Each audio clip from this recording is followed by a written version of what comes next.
Welcome. In this video, we're diving into a quick and easy guide on how to disable the left swipe action in the Gmail app. If you've ever accidentally archived or deleted an important email just by swiping, this update will definitely save you some frustration. Let's get right into it. First, open the Gmail app on your phone, make sure you're signed into your account and on the main inbox screen. At the top left corner, you'll see the menu icon that's the three horizontal lines, sometimes called the hamburger icon. Go ahead and tap that. Now, scroll all the way down until you find settings. Tap on it. If you have multiple Gmail accounts connected to your phone, you'll notice each one listed separately, but for this step, you'll want to tap General Settings. This section applies to all accounts and where Gmail keeps the main swipe action options. Next, find and tap on Email Swipe Actions. Here you'll see two options, one for right swipe and one for left swipe.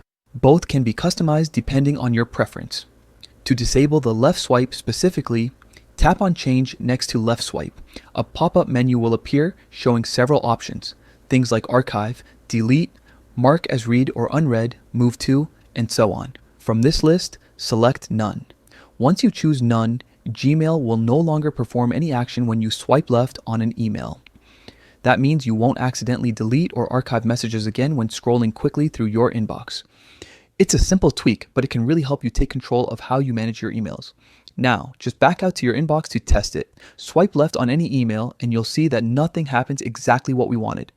And that's it. You've successfully disabled the left swipe action in the Gmail app. If you ever change your mind, you can revisit the same steps and set a new action anytime. Thanks for watching.